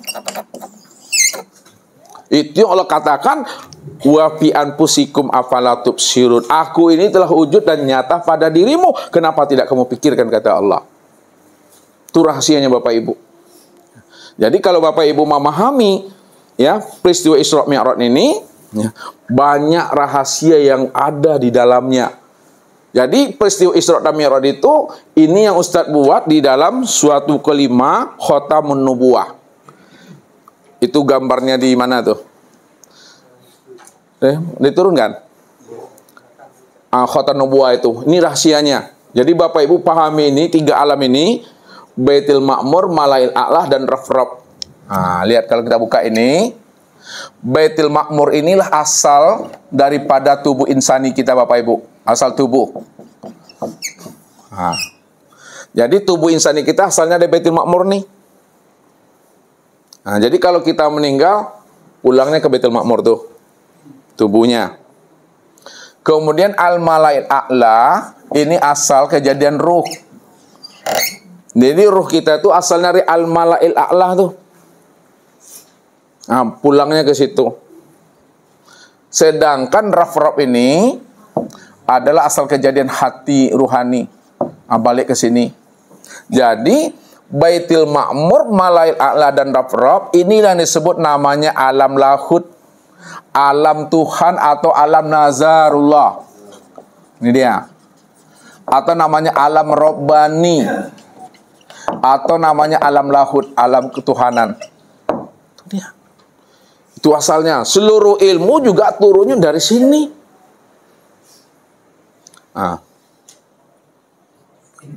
Di mana ilmu turunnya? Itu dari alam Raf-Raf. Ini sekalian ilmu dari Raf-Raf nih. Ilmu apa aja?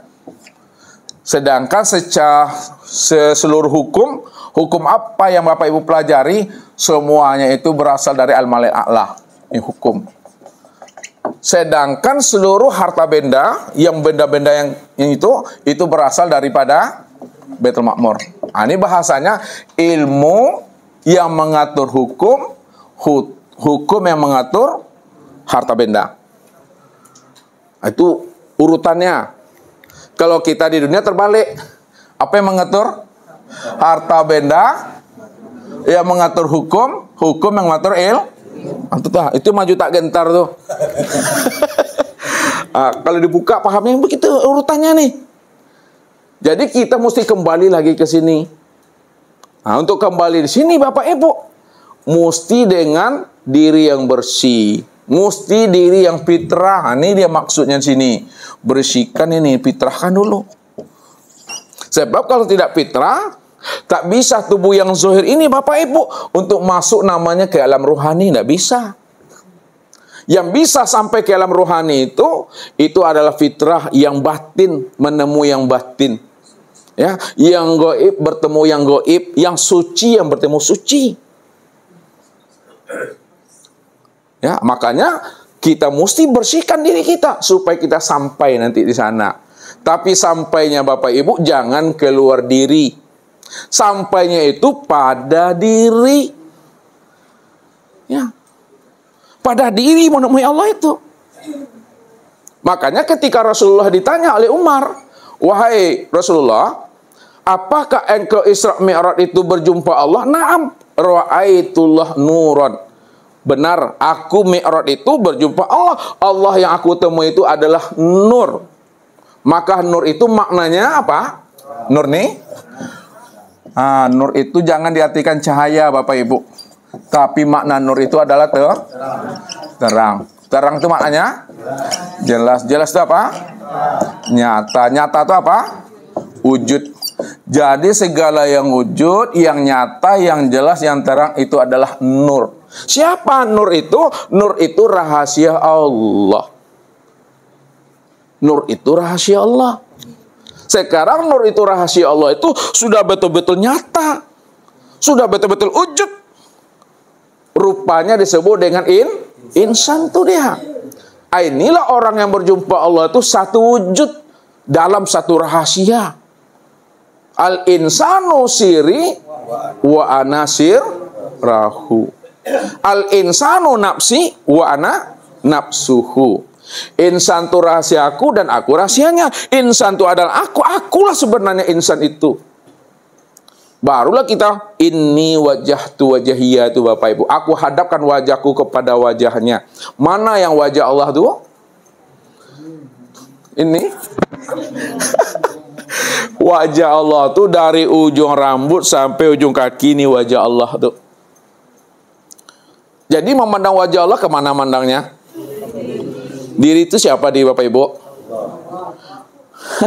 Memandang wajah Allah kepada diri. Mana diri Bapak Ibu?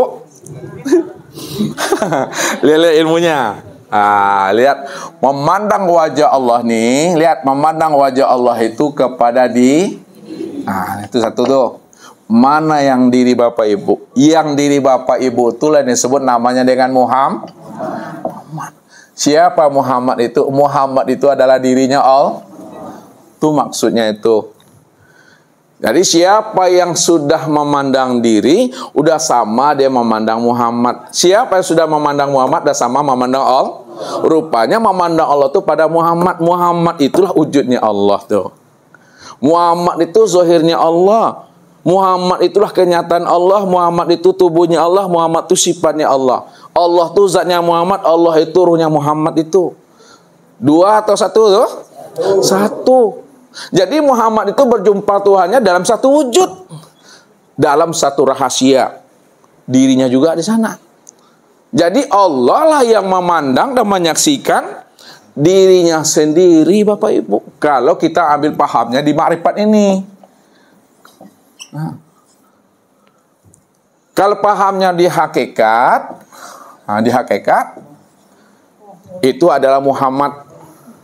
Jadi menghadapkan wajah ini wajah wajahiyah, aku hadapkan wajahku kepada wajahnya, itu maknanya wajah Allah itulah wajah Muhammad nih, diri sendiri ini ya.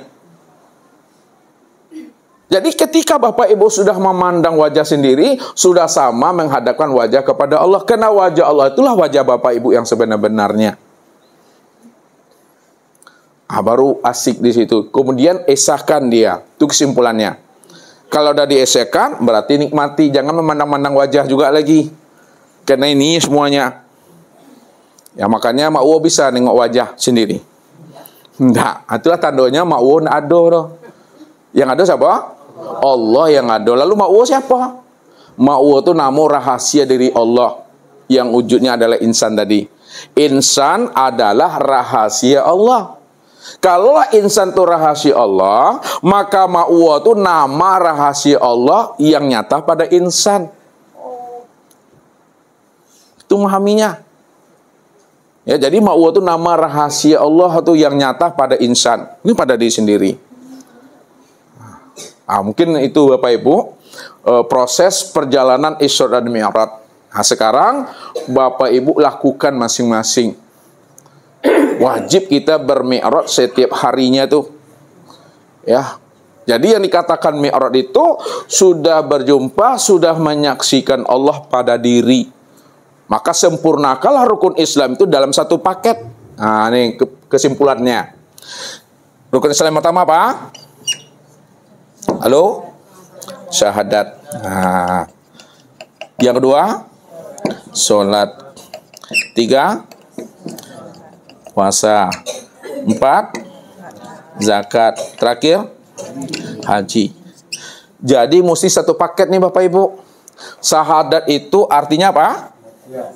Penyaksian. Nah, penyaksian apa itu maksudnya itu? Penyaksian Allah dan Muhammad. Nah, penyaksian Allah itu disebut syahadat apa? Syahadat tauhid. Nah, apa artinya itu? Alapasnya? Asyhadu alla ilaha illallah. Ini syahadat apa namanya? Syahadat tauhid. Kemudian syahadat Rasul. Wa asyhadu anna Muhammad Rasulullah. Jadi ini sempurna nih. Jadi syahadat tauhid dan syahadat Rasul itu betul-betul nyata pada diri ini. Ya. Nyata pada diri terlihat. Nyatanya syahadat tauhid itu pada roh. Nyatanya syahadat Rasul itu pada tubuh. Kesempurnaan memandang syahadat tauhid, syahadat Rasul itu disebut namanya pada diri. Diri itu disebut namanya syahadat. Syahadat diri apa lapasnya? La maujud illallah. Tidak ada yang wujud pada tubuh, kulit, daging, urat, tulang, limpa, hati, dan jantung itu, ruh dan sir, melainkan hanya Allah. Itu dia. Itulah menyaksikan Allah itu. Itu yang disebut sholat kusuk kalau duduk di hakikat tuh. Sudah menyaksikan Allah benar-benar nyata pada diri yang disebut namanya insan. Barulah sholat di situ. Barulah sholat yang ingat. Ya, sholat secara zahir, sholat secara batin. Sholat secara zahir itu terikat oleh waktu dan tempat. Itu sholat yang mana tuh? Yang 5 waktu nih. 17. Sholat yang tidak terikat oleh waktu, daimun. Turun naik tuh. Itu yang daimun tuh. Kemudian puasa. Mana puasa? Menahan diri. Apa maksudnya menahan diri? Imsak tuh. Menahan diri itu maksudnya tahan pada diri, jangan merasa dirinya yang memandang. Jangan merasa dirinya yang mendengar. Jangan merasa dirinya berkata, mengetahui, berkuasa, dan hidup. Itu yang imsak. Itu yang hakikat puasa tuh. Makanya di dalam sholat itu ada syahadatnya, di dalam sholat itu ada puasa. Kalau di dalam sholat di bawah, itu yang disebut namanya rukun apa tuh? Merasa tidak, tahan jangan merasa memandang, tahan jangan merasa mendengar, tahan jangan merasa berkata. Di dalam sholat itu rukun apa namanya?